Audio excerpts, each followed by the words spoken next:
আসসালামু আলাইকুম। হযরত উমর রাদিয়াল্লাহু তাআলা আনহু এর আখলাক কেমন ছিল? বাহরিয়া রহমতুল্লাহি আলাইহি বলেন, আমার চাচা হযরত খেদাস রাদিয়াল্লাহু তাআলা আনহু রাসূলুল্লাহ সাল্লাল্লাহু আলাইহি ওয়াসাল্লামের নিকট হইতে একটি পেয়ালা চাহিয়া লইয়াছিলেন, যাহাতে তাহাকে খাইতে দেখিয়াছিলেন। উক্ত পেয়ালাটি পরবর্তীকালে আমাদের নিকট ছিল। হযরত উমর রাদিয়াল্লাহু তাআলা আনহু বলিতেন, পেয়ালাটি আমার নিকট আনো। আমরা জমজমের পানি ভরিয়া তাহার নিকট আনিলে তিনি উহা হইতে পান করিতেন এবং নিজের মাথায় ও চেহারায় ঢালিতেন। একবার এক চোর আমাদের ঘরে হানা দিল এবং আমাদের অন্যান্য মালামালের সহিত পেয়ালাটিও লইয়া গেল। তারপর একদিন হযরত উমর রাদিয়াল্লাহু তাআলা আনহু আমাদের নিকট আসিয়া উক্ত পেয়ালাটিতে পানি আনিতে বলিলে আমরা বলিলাম, আমিরুল মুমিনিন, আমাদের মালপত্রের সহিত পেয়ালাটি চুরি হইয়া গিয়াছে।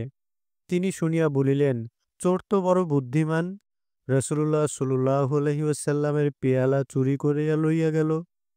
বর্ণনাকারী বলেন, তিনি ইহার অতিরিক্ত চোরকে না গালি দিলেন না লানত করিলেন।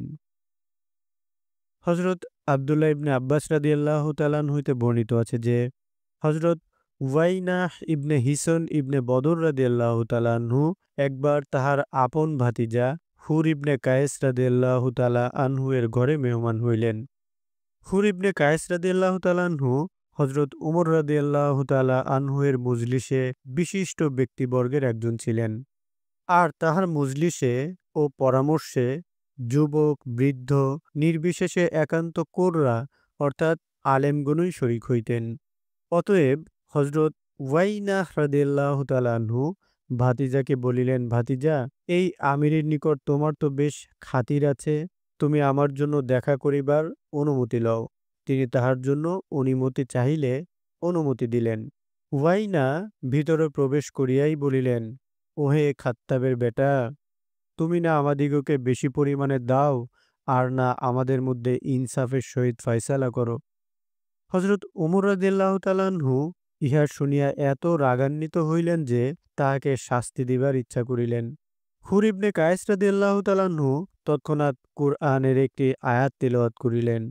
বাহ্যিক দৃষ্টিতে তাহাদের সহিত যে আচরণ সমীচীন মনে হয় উহা গ্রহণ করো, আর ভালো কাজের শিক্ষা দিতে থাকো এবং মূর্খ জাহেলদের সহিত একদিকে সরিয়া থাকো। আর এই ব্যক্তি মূর্খ জাহেলদেরই একজন। উক্ত আয়াত তিলাওয়াতের পর হযরত উমর রাদিয়াল্লাহু তাআলা আনহু আয়াতে বর্ণিত সীমা হইতে একটু অতিক্রম করিলেন না। আর আল্লাহর কিতাব পড়া হইলে তিনি তৎক্ষণাৎ ক্ষান্ত হইয়া যাইতেন। হযরত আব্দুল্লাহ ইবনে উমর রাদিয়াল্লাহু তাআলা আনহু বলেন, আমি এরূপ কখনো দেখি নাই যে হযরত উমর রাদিয়াল্লাহু তাআলা আনহু রাগান্বিত হইয়াছেন আর কেহ তাহার সম্মুখে আল্লাহর নাম লইয়াছে অথবা কেহ কোরআনের কোনো আয়াত তিলাওয়াত করিয়াছে তো তিনি তৎক্ষণাৎ আপন কঠোর মনোভাব ছাড়িয়া শান্ত হইয়া যান নাই। আসলাম রহমতুল্লাহ আলাইহি বলেন, হযরত বেলাল রাদিয়াল্লাহু তাআলা আনহু বলিলেন, হে আসলাম, ওমরকে কেমন পাইয়াছ? আমি বলিলাম, ভালো, তবে তাহার গোস্বা একটি সাংঘাতিক ব্যাপার। হযরত বেলাল রাদিয়াল্লাহু তাআলা আনহু বলিলেন, তিনি যখন গোস্বা হন তখন যদি আমি থাকিতাম তবে তাহার সম্মুখে কোরআন পড়িতাম আর তাহার গোস্বা দূর হইয়া যাইত।